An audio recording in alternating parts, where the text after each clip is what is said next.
February 14th, 1943. 06, 10 hours. Kasserine Pass, Tunisia. The wind cuts first. It slips through wool coats, crawls under steel helmets, and stings the skin like needles dipped in ice. Dawn hasn't fully broken yet, just a thin grey smear along the eastern ridge, but the pass is already awake. Somewhere beyond the rocks, German engines growl low and steady, not fast, not rushed, confident. Private First Class Edward Eddie Kowalski, 19 years old, from Scranton, Pennsylvania, presses his cheek harder into the cold limestone. His breath fogs the rear sight of a weapon he barely trusts. The bazooka, it rests on his shoulder like a length of stovepipe or cord, hollow, unfinished. 2 men are required to make it work. Eddie is the gunner. Behind him crouches Corporal James L. Henson, loader, gloved hands shaking as he cradles a rocket round longer than his forearm. Down the slope, the sound grows louder, tracks on rock, steel on stone. Someone whispers, "Panzer." Eddie swallows. He's been told this thing, the bazooka, can stop a tank, that it's America's answer to German armor. That one hit, just one, in the right spot, can turn steel into fire. But the right spot keeps changing, and no one here has ever fired one in combat. The tank crests the rise, a Panzer III, grey paint dusted with sand, turret already scanning. The iron cross on its flank looks impossibly sharp in the early light. Its gun swings left, then right. Searching. Eddie's heart slams against his ribs. His hands are slick inside his gloves. He hears Henson behind him. "Ready," the corporal whispers. Eddie lines up the sight. The tank fills the frame. 30 yards, maybe less. He squeezes the trigger. Nothing happens. No roar, no recoil, no miracle. Just a dull, sickening click. For half a second, the world freezes. Then the Panzer fires. The explosion punches the air out of the pass. Rock shards tear through the position. Eddie is thrown backward, ears ringing, mouth full of dust and blood. He doesn't know if Henson is alive. He doesn't know if the bazooka misfired or if it's about to explode in his hands. He scrambles, dragging the useless tube with him, heart hammering with a realization that will echo across the US Army before this war is over. The weapon meant to stop German tanks didn't fire, and Eddie Kowalski is not the only one. What happened at Kasserine Pass was not an accident. It was not bad luck. It was the collision of desperation, rushed innovation, and a brutal truth the US Army would learn the hard way. You cannot beat German armor with hope and half-tested weapons. But to understand how American soldiers ended up facing panzers with launchers that failed in the cold, shorted in the rain, or detonated too late or not at all, you have to go back. Back before North Africa. Back before Eddie Kowalski. Back to the moment America realized it was terribly unprepared for armored war. Washington, D.C., spring 1940. Europe is burning, Poland is gone, France is about to be. Newsreels show German tanks slicing through defenses once thought impenetrable. Blitzkrieg, a word that terrifies generals and politicians alike. Inside the War Department, maps are spread across long tables. Red arrows punch deep into blue territory. The lesson is unmistakable. Tanks decide battles now. The US Army watches with growing unease. America has tanks, yes, but not enough. And more importantly, American infantry has almost nothing to stop enemy armor at close range. Anti-tank guns are heavy, slow, rare, and impossible to move quickly under fire. What happens when a tank breaks through? What does a foot soldier do when steel rolls toward him? The answer, unspoken but obvious, is horrifying. He dies. The Germans already have an answer. The Panzerfaust and Panzerschreck, simple, brutal weapons that turn infantrymen into tank killers. Short range, high risk, but devastating. The British are scrambling for their own solution. The Americans are late, very late, so they do what America does best in a crisis. They invent. Fast. Too fast. Aberdeen Proving Ground, Maryland, summer 1942. The bazooka is born almost by accident. Its official designation, rocket launcher, M1, sounds clinical. Harmless. But the weapon itself is radical, a shoulder-fired rocket launcher using a shaped charge warhead, lightweight, portable, cheap, in theory, revolutionary, in practice, unfinished. Engineers rush it through testing, too few cold weather trials, too little live fire against real armor. The pressure is immense, troops are shipping out, the Germans are already there, someone signs off, someone says, good enough, someone sends it to war. The first American soldiers to receive the bazooka treat it like a curiosity. It looks improvised, fragile, a weapon built in a garage, not an arsenal. Training manuals are thin, instructions vague, keep the backblast area clear. Don't touch the contacts, hope it works. There are rumors almost immediately that the firing circuit shorts in rain, that the batteries fail in cold, that the rockets sometimes leave the tube and sometimes don't, but rumors don't stop shipments. By late 1942, bazookas are landing with US forces in Operation Torch, the Allied invasion of North Africa, and the desert is about to expose every flaw. North Africa is cruel to weapons. Sand gets everywhere into triggers, contacts, wiring, heat during the day, freezing cold at night, moisture from sudden rains, conditions no American test range ever truly replicated. The bazooka suffers quietly at first, misfires, delayed ignitions, rockets that wobble, spiral or strike at useless angles, worse penetration problems. Against thin armor, it works. Against the frontal armor of German Panzers, it often doesn't. Hits, spark, dent, fail to penetrate. Soldiers begin to doubt, and doubt is deadly. Back at Kasserine Pass, that doubt turns into panic. The German counterattack is sudden, violent, and overwhelming. Experienced Afrika Korps units smash into green American divisions, radios fail, units scatter, positions collapse, infantrymen dig in and wait, and when tanks appear, they raise bazookas with trembling hands. Some fire, some don't, some explode too early, some bounce. Some crews laugh right up until the second or third rocket hits a weak spot and turns their tank into a furnace. But too often the first shot is the only chance, and too often that first shot fails. After-action reports begin to stack up. Launcher failed to fire in cold conditions. Electrical ignition unreliable. Rocket motor inconsistent. Weapon ineffective against frontal armor.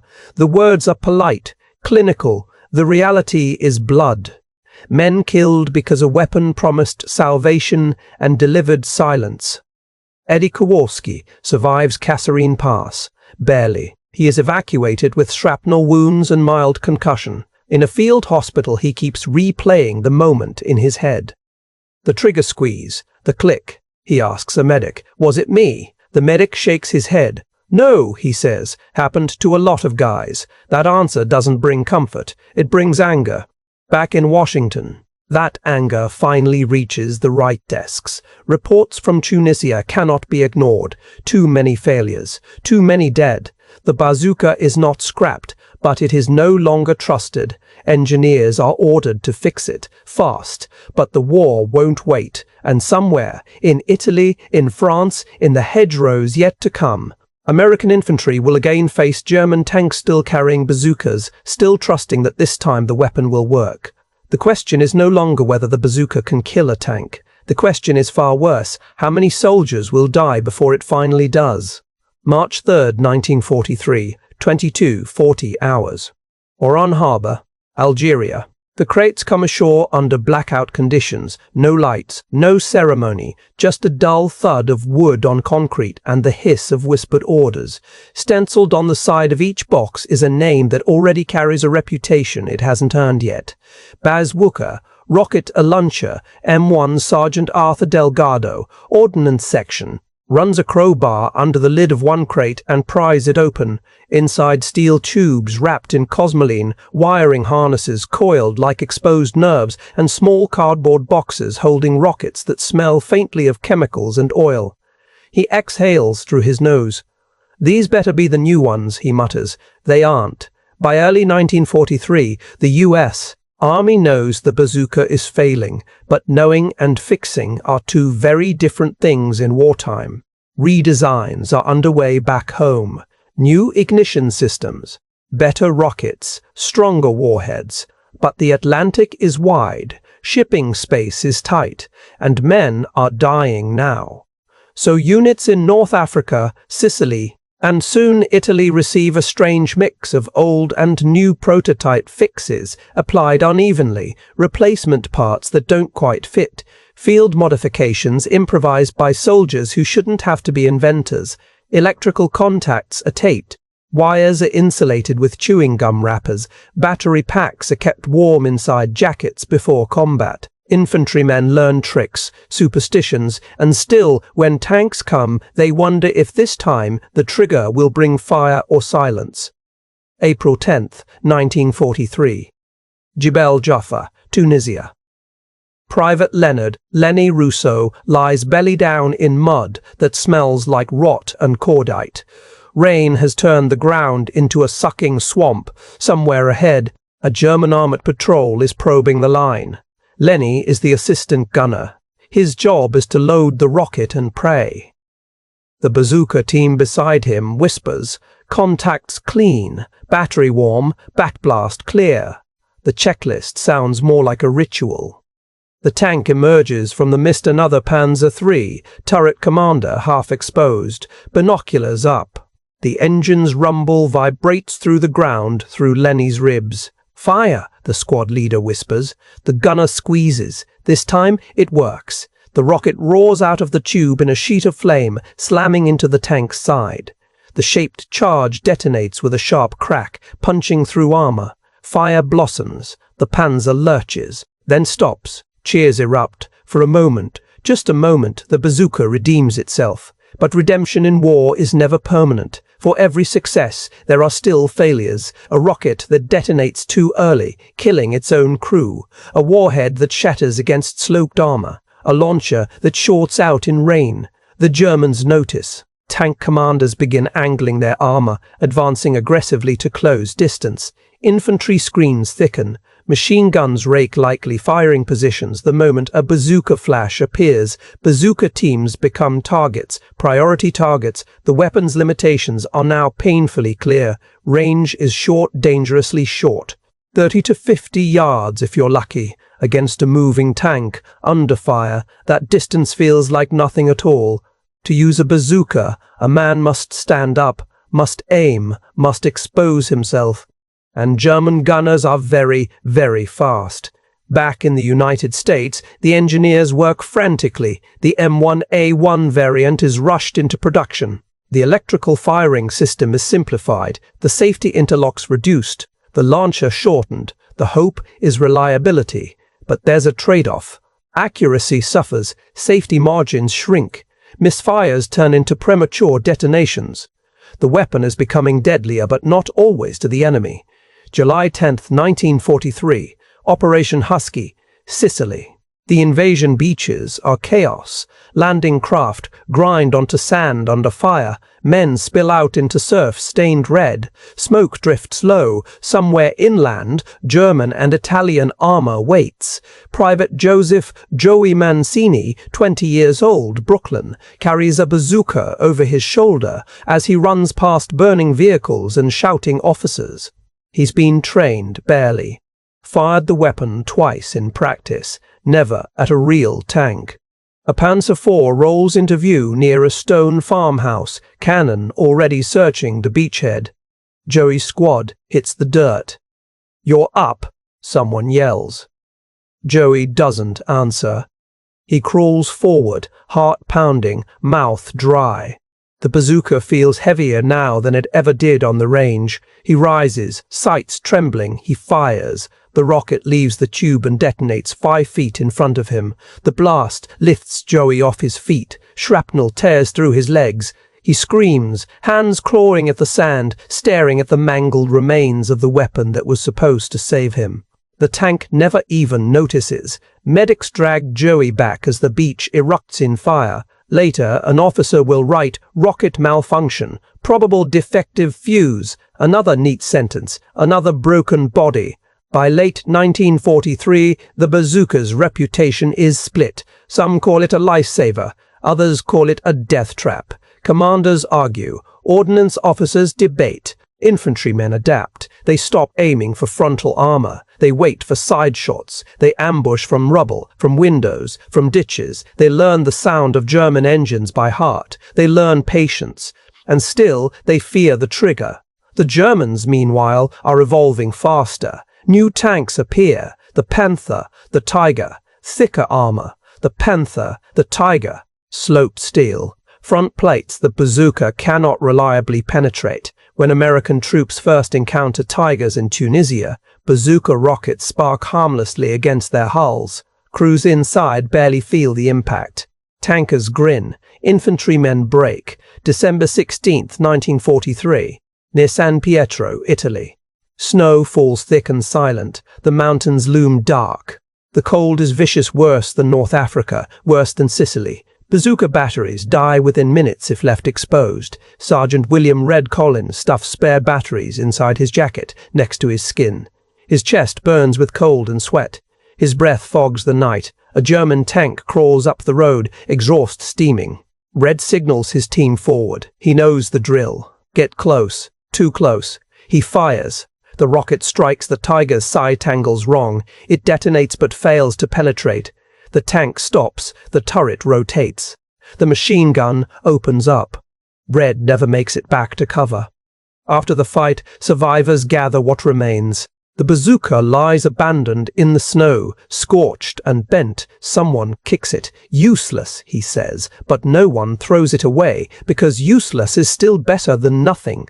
By early 1944, the US Army faces a brutal truth. The bazooka, as issued, is not enough, not against Germany's best armor, not without luck, not without sacrifice. So the pressure mounts. Something stronger is needed, something heavier. Something that works. And across the Atlantic, engineers are already working on it, a weapon born from the bazooka's failures, designed with lessons written in blood. But it won't arrive in time for everyone. And in a place called Normandy, thousands of American infantrymen are about to step off landing craft carrying a weapon they still don't fully trust, knowing that somewhere beyond the hedgerows, German tanks are waiting to see if this time the Americans' first shot will finally fire. June 6, 1944, 06:47 hours. Omaha Beach, Normandy. The surf is red, not pink, not diluted, red, thick enough that it clings to boots as men stumble through it. Smoke rolls in from the bluffs, turning the morning into a choking grey tunnel. Machine gun fire snaps overhead like tearing canvas. Private Frank DeLuca, 22, from Newark, slams into the wet sand behind a steel obstacle. His helmet is gone. His rifle is jammed with seawater. Slung across his back is the one thing he was told might stop what's coming next. The bazooka. Somewhere inland, an engine starts. Low. Heavy. Frank's stomach drops. The Germans don't rush tanks onto the beach. They wait. They let the surf do the killing first. When American units finally claw their way off the sand and into the narrow lanes leading inland, that's when the armor moves. Stone walls, sunken roads, hedgerows thick with earth and roots. Perfect country for ambush, perfect country for German defenders. 08:15 hours, Vierville draw, a Panzer IV noses forward, hull down behind a hedgerow. Its cannon fires once. A Sherman explodes in flame. American infantry scatter, pressing into the dirt. Lieutenant Robert Hastings, platoon leader, crawls along the ditch, shouting orders that barely carry over the gunfire. Bazooka team, up. Frank feels his legs move before his brain catches up. He slides the launcher off his shoulder, hands shaking. His assistant, Private Tom Reyes, fumbles a rocket into place. The tank shifts, exposing its flank for just a moment. Fire. Frank rises. The world narrows to the sight picture. He squeezes. The rocket leaves the tube clean, straight and slams into the tank's side. The explosion rocks the hedgerow. Smoke pours out of the hatches. The Panzer stops moving. A cheer erupts.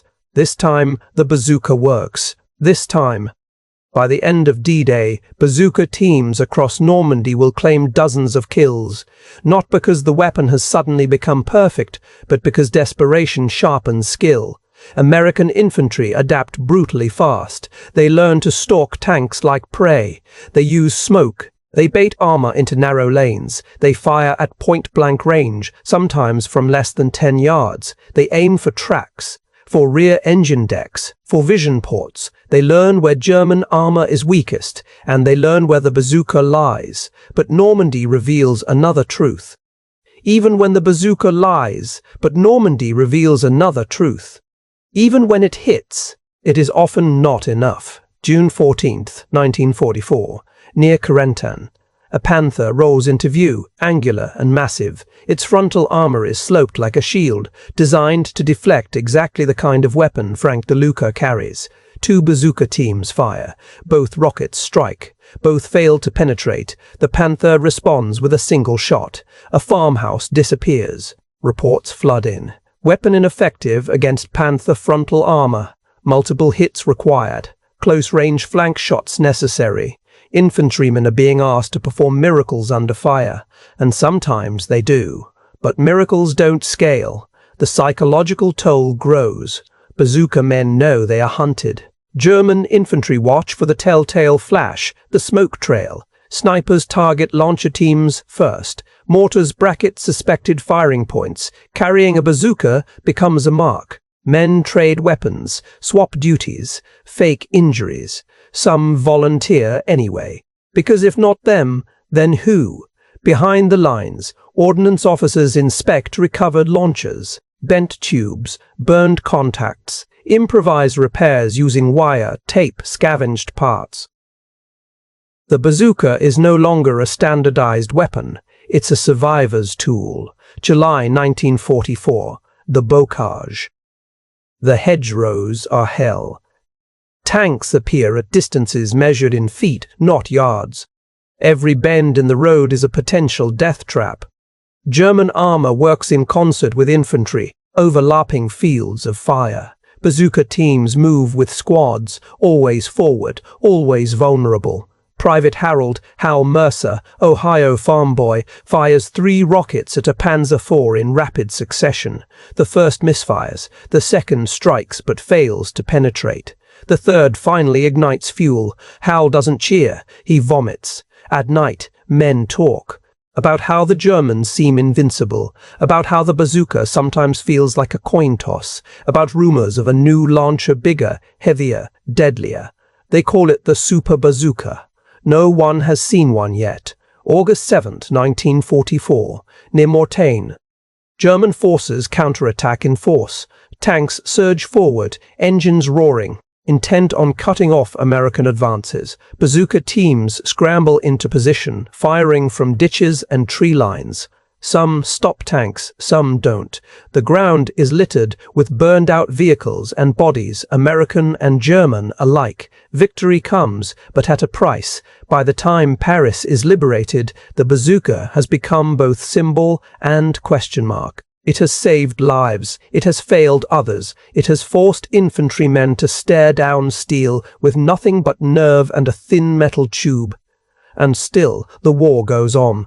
Eastward, toward Germany, where the enemy's armor is thicker, the crews more desperate, the fighting closer, and somewhere in a factory back home, the answer to the bazooka's flaws is finally rolling off the line too late for Normandy. Too late for many, but not too late for the final act. Because when American soldiers cross into the Reich, they will carry a new weapon into battle, one born from every misfire, every click, every dead bazooka man who stood up and pulled the trigger anyway. September 19, 1944, 4:30 hours, Aachen Forest, Germany. Fog clings to the trees like damp cloth. The forest floor is slick with fallen leaves and mud. Somewhere ahead, a German engine idles low, patient, predatory. Private Samuel Sam Ortega, 21, from New Mexico, shifts the weight on his shoulder. This launcher is different. Longer, heavier, heavier. Mina, stenciled on the tube in black letters, Rocket Alincha, M9A1. The men don't call it that, they call it the Super Bazooka. Sam remembers the old one, the M1A, the M1A1, the clicks, the misfires, the prayers whispered before every shot. This one feels solid. The wiring is sealed, the contacts protected, the rocket fatter. Heavier promises more than hope, but promises don't stock tanks. The Panther appears between the trees, exhaust steaming in the cold air. Infantry moves alongside it, rifles scanning. The tank commander is buttoned up, no exposed heads now. Normandy taught them that lesson. Sam's squad leader signals, wait, closer, closer. The Panther grinds forward, 30 yards, 25. Sam rises, he fires. The recoil is sharper than he expects. The rocket slams into the Panther's side armor and detonates with a concussive crack that echoes through the forest. The shaped charge punches deep. The tank stops. Smoke pours out. A hatch flies open. Flames follow. German infantry scatter. Sam doesn't cheer. He exhales. The M9A1 is what the bazooka should have been from the beginning. Improved ignition, better insulation, a more powerful M6A3 rocket with improved penetration. It can still fail, it can still kill its own crew if mishandled, but now it works often enough to matter. The men feel it immediately. Confidence returns, cautiously. Bazooka teams step forward again, not with blind faith, but with earned belief. The launcher is still dangerous to use, but at least now, danger is mutual. German tankers notice too. They keep their distance, they fire from farther back. They hesitate in forests and towns. The balance shifts, slightly. October 1944. The Hurtgen Forest. This is no place for tanks. Trees explode under artillery fire. Mines litter the ground. Rain turns everything into sludge. But armor still appears, supporting infantry breaking strong points. Bazooka teams stalk through the trees, moving like hunters. Private George Feldman, Jewish kid from Chicago, nails a Panzer IV from behind at 15 yards. The explosion lights the forest. He grins for half a second, then a mortar round lands nearby. War gives nothing for free. The Super Bazooka does not end the problem of German armor. The Tiger II, the King Tiger, is still nearly impervious from the front. Even side shots are risky. Infantry manuals are updated again. Do not engage from the front. Target tracks, coordinate with artillery. But the days of total helplessness are over. December 1944. The Ardennes. Snow falls heavy and silent. Radios crackle with bad news. The Germans are attacking. Again, December 16, 1944. Devo 5 3 hours. Near Bastogne. The forest explodes. Artillery tears through the trees. Shells rip apart foxholes. Men scramble in the dark, half awake, boots unlaced, rifles cold. German armor surges forward under cover of snow and fog. The Battle of the Bulge has begun. Sergeant Henry Kowalski, older brother of Eddie Grips, a Super Bazooka with numb hands. He has heard what happened to Eddie in Tunisia. He has carried that story with him across 2 continents. This time, he trusts the weapon. Not completely, but enough.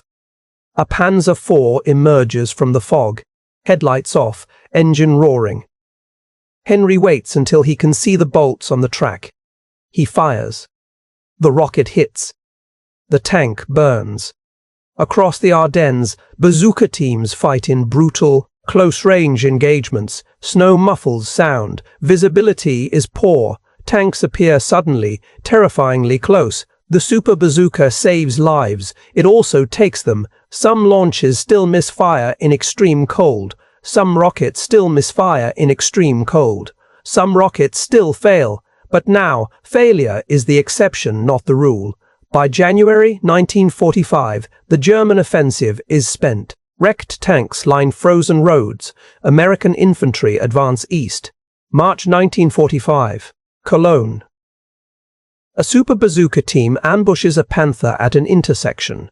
The shot is captured on film, one of the war's most famous images. Steel meets fire. History is watching. The bazooka never becomes perfect, but it becomes enough. enough to give infantry a chance. Enough to force German armor to respect foot soldiers, enough to change how close-range anti-tank warfare is fought forever. When the war ends, the US Army studies every report, every misfire, every kill, every failure. The lesson is clear. Innovation rushed by fear costs lives. But innovation learned through blood reshapes war. The bazooka's legacy is not just the tanks it destroyed, it is the weapons that followed, the doctrine rewritten. The understanding that no soldier should ever face steel with a promise untested, because Eddie Kowalski's click at Kasserine Pass echoes through history. A reminder that, in war, a weapon that doesn't fire can be deadlier than the enemy itself. May 9th, 1945, 07:25, 07:20 hours. A road outside Pilsen, Czechoslovakia. The war is over, not with an explosion, but with the absence of one. Engines sit cold. Guns lean against trees. Men stand around unsure what to do with their hands, now that they're no longer shaking. Somewhere, someone laughs too loudly. Somewhere else, someone cries without sound. Private Samuel Ortega rests his super bazooka against a fence post. The tube is scarred, paint burned away near the muzzle. It smells faintly of cordite even now. He runs a finger along the stenciled letters, then looks up at the quiet road. For the first time since he picked it up, the weapon is just a piece of metal. Not a promise, not a gamble, not a prayer. Across Europe, bazookas are stacked, inventoried, forgotten. In warehouses, ordnance officers tag them with neat labels, M1A1, M1A1. Each designation hides a story, a misfire in the desert, a click in the cold, a rocket that finally flew true. In Scranton, Pennsylvania, Edward Kowalski walks with a slight limp. He never fires another bazooka after Tunisia. He works in a factory after the war, married with 2 kids, and sometimes only sometimes he dreams of the sound that didn't come, the click. His brother Henry never forgets it either. The US Army does not forget. The bazooka becomes doctrine, then legacy, then foundation. From it come newer launchers, better ignition, safer designs, hard lessons written into manuals instead of graves. Every modern shoulder-fired anti-tank weapon traces a line back to that hollow tube, back to the moment America tried to stop German tanks with something not yet ready. Museums will one day display the bazooka behind glass. Visitors will read plaques. Children will point. Guides will say, "This weapon helped defeat Nazi Germany." They will not hear the silence before the shot. They will not feel the weight of the trigger. They will not smell burned insulation in the rain. But the weapon remembers. Steel always does. Because the bazooka was never just a launcher, it was a lesson. That courage cannot replace reliability. That speed cannot replace reliability. That speed cannot replace testing. And that when a soldier pulls a trigger, the nation behind him owes him more than hope. It owes him fire.